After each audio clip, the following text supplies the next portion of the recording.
আল্লাহু আকবার। আসসালামু আলাইকুম ওয়া রাহমাতুল্লাহ। সম্মানিত আল্লাহর মেহমানগণ, আজকে বিকেলবেলা জিয়ারা হওয়াতে মনটা একটু প্রশান্তি লাগে। অন্য সময় সকালবেলা হলে এক একটা জায়গার ভিতরে প্রায় 1 ঘন্টা সময় নষ্ট হইত। দেখা যায় কতজন যে হারাইতো। প্রত্যেকবার আমরা যখন সকালবেলা জিয়ারা করি 4-5 জন হারাই যায়। তারা খুঁজতে বাইরে কিন্তু 10 মিনিট করে হইলেও 1 ঘন্টা নষ্ট হয়ে যায়।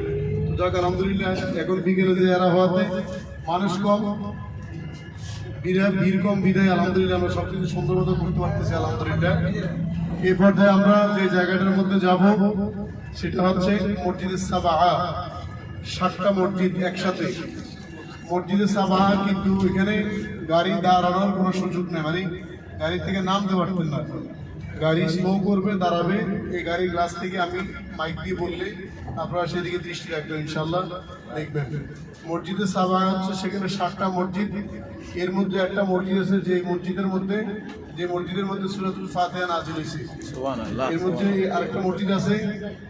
7টা মসজিদ হওয়ার কারণটা হচ্ছে খন্দকের যুদ্ধের ময়দান। সেটা আমরা শুনেছিলাম খন্দকের যুদ্ধে আল্লাহর হাবিব নবী মুহাম্মদ রাসূলুল্লাহ সাল্লাল্লাহু আলাইহি ওয়াসাল্লাম, আল্লাহ রাসূলের বিশিষ্ট সাহাবী হযরত সালমান ফারসি রাদিয়াল্লাহু তাআলা আনহুকে নিয়ে তিনি পরীক্ষা খনন করছেন। আমরা দেখি বাংলাদেশের শীতকালে সেনাবাহিনী যে মহড়া দেয়, দেশ গ্রামের মধ্যে যাইয়া বিভিন্ন মানুষের জমি তারা গর্ত করে, ওইরা সেখানে ব্যারাক তৈরি করে, সেখানে প্রশিক্ষণ দেয়। বাংলাদেশের সেনাবাহিনী প্রশিক্ষণ দেয় বিভিন্ন মানুষের জমি কাইটে গাতা কইরা, এরপর তারা ব্যারাক তৈরি করে।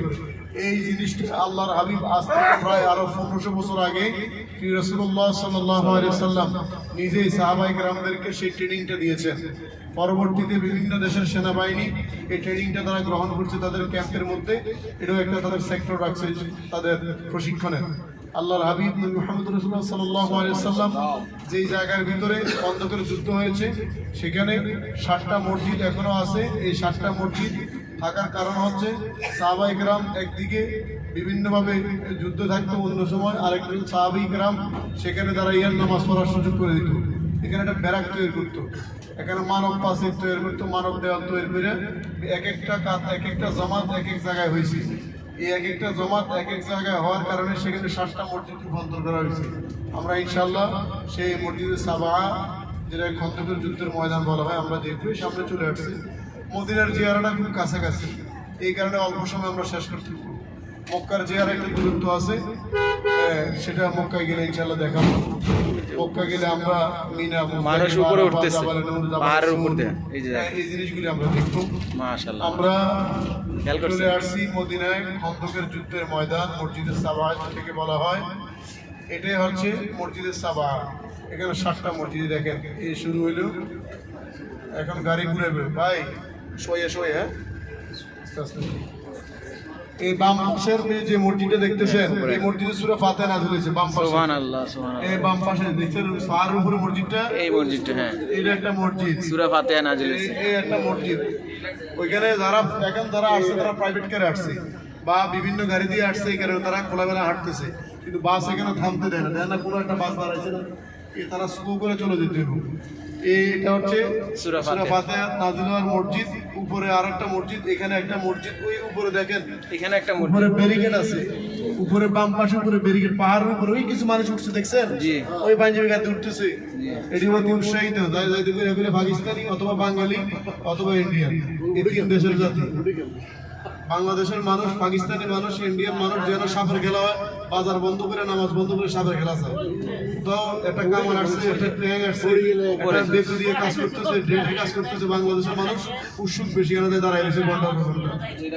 সুতরাং পাহাড়ের উপরে এই পরীক্ষা খনন করছে, পাহাড়ের উপরে গর্ত করছে, এই উপরে বাম পাশে।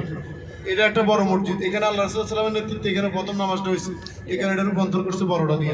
এটা আরেকটা ওই সামনে দেয়া যায়, ওই যে সামনে ওই দেয়া যায় বাম পাশে গাড়ি ঘুরে দেখবে। এই যে এটা একটা বাম পাশে দেন, বাম পাশে, জি দেখছেন, জি। আর এটা দেন ডান পাশে, এটা দেন, এটা এই পাশেটা, এটা মসজিদ না, এটা হইছে কি, ওই যে সাহাবায়ে কেরাম অন্ধ দেন না, বিভিন্ন নাইট গার্ডরা থাকে যে, জি, বিভিন্ন প্রহরীরা থাকে, প্রহরী ইশারা দেয় গর্ত দিয়ে কে আসলো কে গেল, প্রহরীরা তেমন ভাবে এটাও তেমন। যে এখানে যারা প্রহরী ছিল তারা এখান থেকে এটা নিয়ন্ত্রণ করতো, নেতৃত্ব দিত। এটা কে আসলো কে গেল, এটা হচ্ছে চেকপোস্ট বলা হয় আর কি। আর এই দেখেন ডান পাশে দেখেন ওই যে উপরে ছোট ছোট মসজিদগুলি আছে, জি আর ওই কিছু মানুষ যে আছে এখানে পাহাড়ের উপরে দাঁড়ায় রয়েছে, দেখছেন? জি মিনারাল লগে দেন ওই যে কিছু মানুষ উঠছে ওই জায়গায় মূলত পরীক্ষা খনন করছে, মানে গর্ত করছে। ওইখান থেকে গর্ত কইরা সাহাবা একরাম লুক ইশারায় তীর মারতো, আর কাফেররা নিচে এখানে তারা হত্যা করতো। ওইখানে পরীক্ষা খনন করছে। এটা হচ্ছে মসজিদে সাবা, ছোট বড় মিলে মোট 7টা মসজিদ আছে, এবং এটাকে বলা হয় খন্দকের যুদ্ধের ময়দান। এটা আরো বড় ছিল, বিভিন্ন বাড়ি টাড়ি হয়ে গেছে, ছোট্ট করে এখন সংরক্ষণ করে রাখছে আর কি। মাশাআল্লাহ সুন্দর।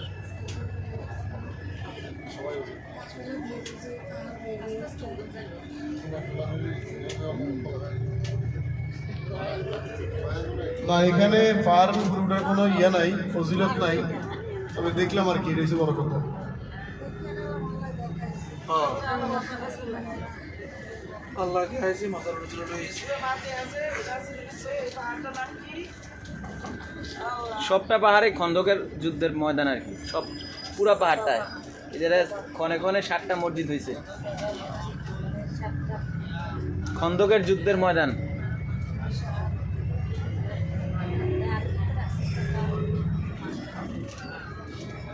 ইনশাল্লাহ আমরা এখন যাব